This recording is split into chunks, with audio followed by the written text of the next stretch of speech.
যুবভারতী কাণ্ডে তোলপাড়ের মধ্যে মুখ্যমন্ত্রীর মুখে দুষ্টু মিষ্টি ওষুধ। আমাদেরও কেউ যদি দুষ্টুমি করে আমি দুষ্টু মিষ্টি মেডিসিন দিই, দুষ্টু মিষ্টি মেডিসিন দিয়ে ঠিক করে দিই বা সমস্যার সমাধানের চেষ্টা করি। নেতাজি ইন্ডোরে গতকাল ব্যবসায়ী সম্মেলনে এমনই ইঙ্গিতপূর্ণ মন্তব্য করেন মুখ্যমন্ত্রী।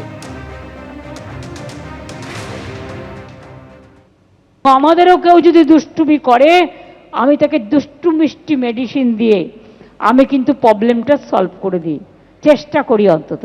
আমি সেদিন ভয়ে ঢুকতে পারলাম না, কারণ আমি গেলে ছবি তোলার ভিড় হবে বলে। মালদা মুর্শিদাবাদে আমি ছিলাম, বহরমপুরে একটা মেলা হচ্ছিল, বাপরে বাপ কি বিক্রি যে হচ্ছিল কল্পনা করতে পারবেন না। গত শনিবার যুবভারতের ঘটনা নিয়ে রাজ্য জুড়ে তোলপাড় পড়ে গিয়েছে, আর ঠিক এই আবহেই এই মন্তব্য করলেন মুখ্যমন্ত্রী মমতা বন্দ্যোপাধ্যায়। গতকাল নেতাজি ইন্ডোরে ব্যবসায়ী সম্মেলনে এই ইঙ্গিতপূর্ণ মন্তব্য তিনি করেছেন, যেখানে তিনি বলছেন যে আমাদেরও কেউ যদি দুষ্টুমি করে আমি দুষ্টু মিষ্টি মেডিসিন দিই, দুষ্টু মিষ্টি মেডিসিন দিয়ে ঠিক করে দিই বা সমস্যার সমাধানের চেষ্টা করি। নেতাজি ইন্ডোরে গতকাল ব্যবসায়ী সম্মেলনে এমনই মন্তব্য করেছেন মুখ্যমন্ত্রী মমতা বন্দ্যোপাধ্যায়। ইতিমধ্যেই আপনারা জানেন যুবভারতী কাণ্ডের পর রাজ্যে পুলিশের একেবারে শীর্ষস্থানীয় আধিকারিকদের ক্ষেত্রে একাধিক কড়া পদক্ষেপের পথে হেঁটেছে রাজ্য সরকার। বিশেষ তদন্তকারী দলও গঠন করে দেওয়া হয়েছে। আর নেতাজি যুবভারতী কাণ্ডের তোলপাড়ের মধ্যে এবার মুখ্যমন্ত্রীর মুখে এই মন্তব্য।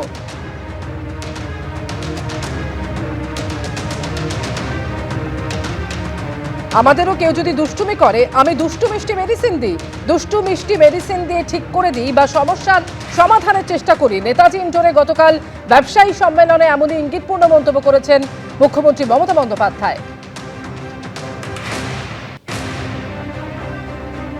গত শনিবার যুবভারতীতে মেসির অনুষ্ঠানে যে বেনজির বিশৃঙ্খলার ঘটনা ঘটে, সেই ঘটনার পর একাধিক পদক্ষেপ করা হয়েছে রাজ্য পুলিশের একেবারে শীর্ষ আধিকারিকদের ক্ষেত্রে কড়া পদক্ষেপের পথে হেঁটেছে রাজ্য সরকার।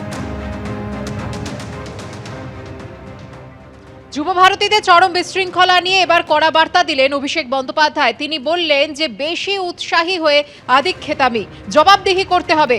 আধিক্যেতামির জন্য দর্শকরা বঞ্চিত হয়েছেন, পুলিশ প্রশাসনেরও গাফিলতি রয়েছে, এটা অস্বীকারের জায়গা নেই।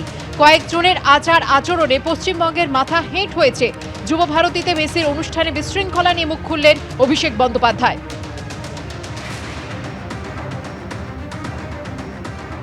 পুলিশ প্রশাসনের তরফ থেকেও একটা শিথিলতা, শৈথিল্য বা একটা গাফিলতি রয়েছে, তা অস্বীকার করার জায়গা নেই। কয়েকজনের আচার আচরণের কারণে বাংলার মাথা হেট হয়েছে। বেশি উৎসাহী হয়ে আধিক্যতামি দেখাতে গিয়ে যারা সমর্থকদের বা ফ্যানদের অনেক কষ্টে মানুষ টিকিট কেটে এসেছিল, যারা নিরাশ করেছে তাদের জবাবদিহি করতে হবে। নিশ্চিতভাবে যারা পুজোয় নতুন জামা কাপড় না কিনে মাসের পর মাস টাকা জমিয়ে কেউ 10,000, কেউ 8,000, কেউ 12,000, কেউ 15,000 টাকার টিকিট দিয়ে এক ঝলক মেসিকে দেখবে বলে এসেছিল, তাদের হতাশ হওয়ার কারণ রয়েছে। দেখুন, এই তৃণমূল কংগ্রেসের পারিবারিক ব্যাপার। কারা টাকা তুলেছেন, কাদের পকেট থেকে টাকা কাদের পকেটে গেছে, সেটা তৃণমূল কংগ্রেস চিন্তা ভাবনা করবে।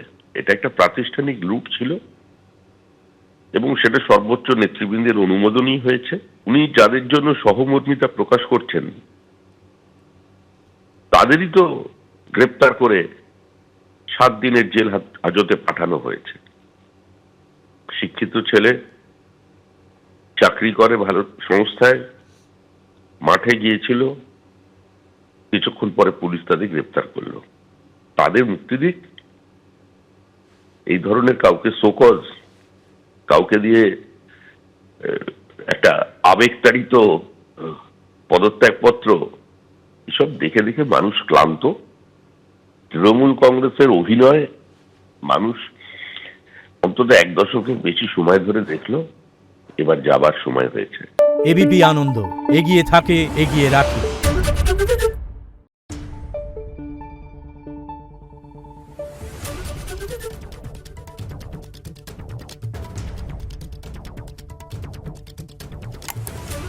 Thank you.